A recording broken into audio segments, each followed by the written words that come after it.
Putting a blind on a canoe. First thing I like to do, figure out what I'm using for a chair, jump in the blind, figure out where the dog's going to go, kind of figure out how and where I'm going to shoot from. I do this whether it's in a boat, a canoe, it doesn't matter.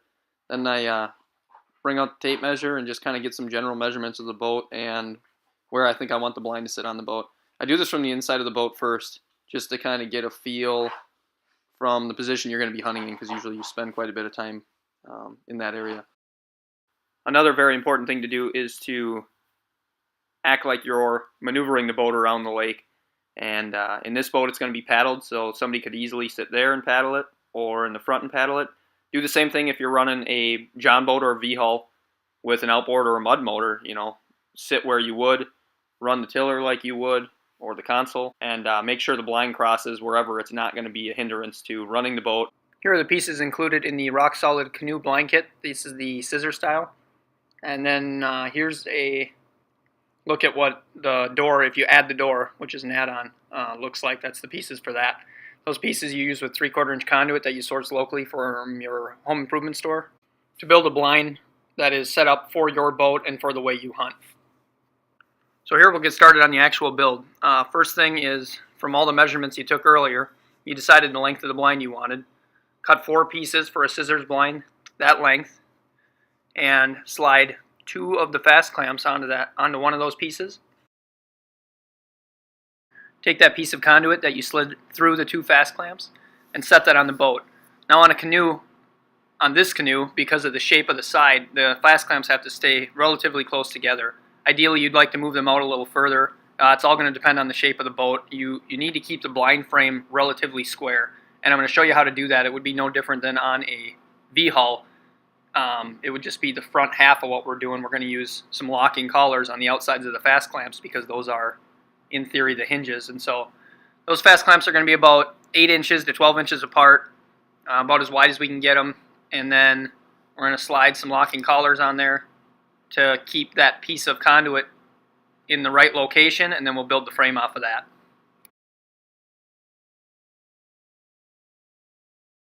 So here's the locking collars. We're just going to slide those over up against the fast clamp. On the traditional blind style that we've had in our previous videos, the elbows would sit there, and that would be what would keep everything in the proper location. Well, the elbows are going to be a lot further down, and so we use those locking collars.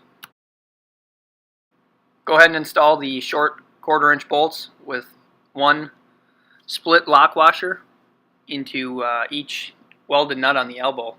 And you can just start them, you just turn them a half turn or a turn, get them started so that they'll still slide on, and you can do that to all of those right now just to get ahead of it. Go ahead and take 2 of those elbows and install 1 on each end of the piece of conduit we already installed. One note is when you tighten them down, cinch the lock washer down. You don't want to break the bolts off in the elbows because the system's designed to squeeze the conduit and yet be able to be removed and adjusted if needed. So here's what that looks like. Next step is to take some measurements across the beam.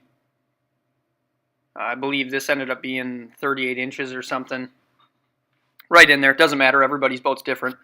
Take some measurements across the beam and cut 2 pieces for that.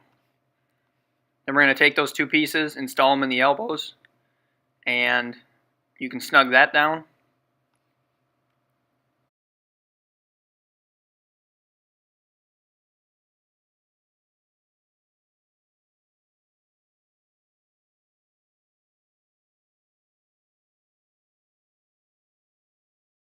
Now that I've got the front and the back of the blind frame started, or one part of the frame started, I can see where they line up in conjunction with the seating. What I don't want to do is make it awkward for the passengers in this boat or in any boat. You don't want to get in the way of the motor or any of that stuff, and so I check all that.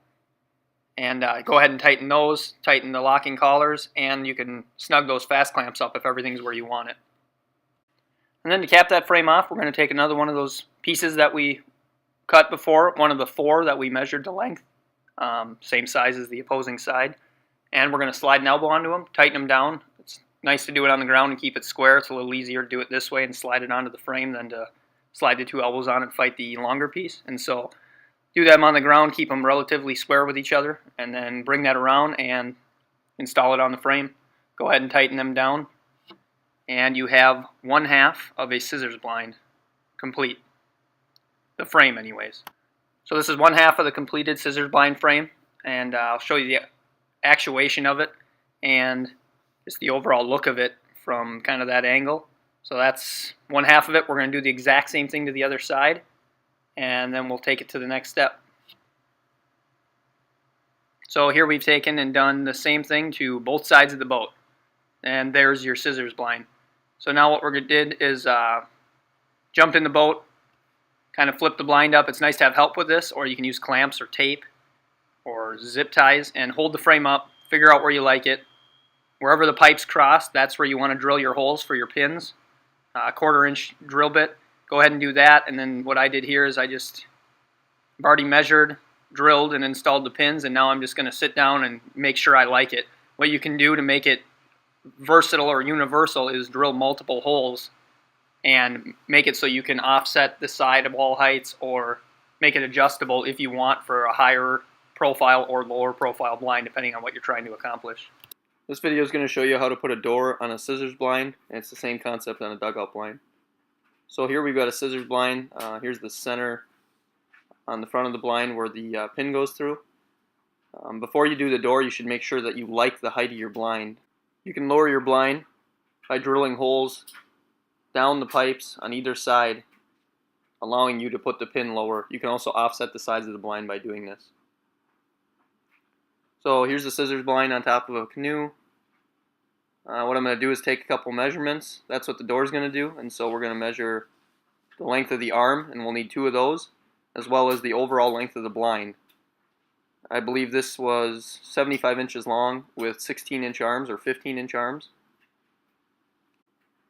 So here we've got the 3 pieces of conduit, 75-incher and 2 16-inchers that we're going to use with the 2 elbows and the necessary hardware to build the door. It's easier to assemble the door on the ground. Keep it on something relatively flat just to keep it all square.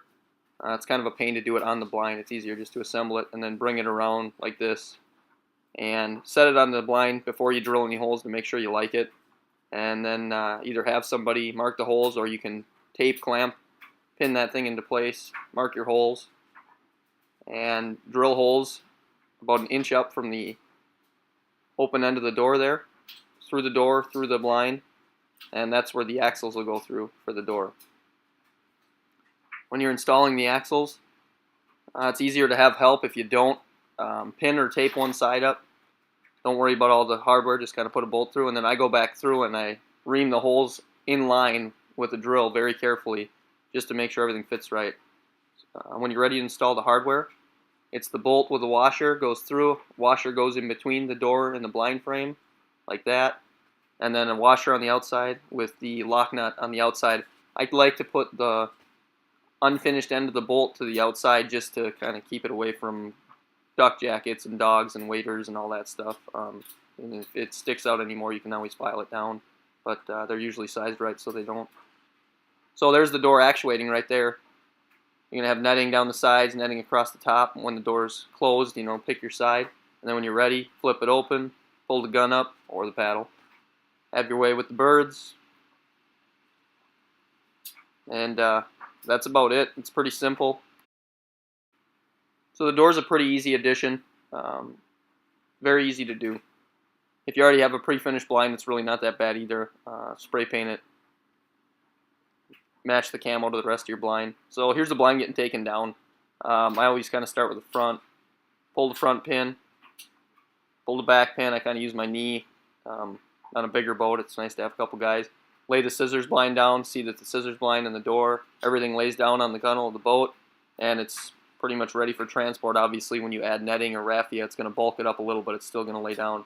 And then here I'm just checking the overall function of the boat. If somebody sits there or in the front, the blind is positioned where they can sit there comfortably, still paddle, still maneuver, and not have bars to sit on or jabbing them in the back. And if you do, you can always make adjustments. That's the nice thing about the blanket. Then go ahead and loosen all the blind clamps up so they look like this. And you can go ahead and do that with a cordless drill if you want. Just be careful to back them out, not push them in, especially if it's a fiberglass or plastic canoe. You don't want to wreck it. I don't even put the protectors on the fast clamps yet. the little caps seen in one of the first pictures. I don't even put them on until after the blind frame's painted and installed for the season. I just kind of snugged them up, built the blind. Now I'm going to take everything off in one unit just like this, bring it over to the sawhorses, and paint it up.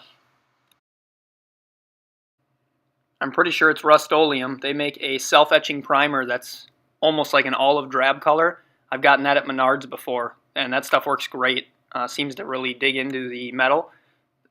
Best case scenario is it is a duck boat and it's going to need to be touched up. Just use any flat camouflage color, matte color spray paint.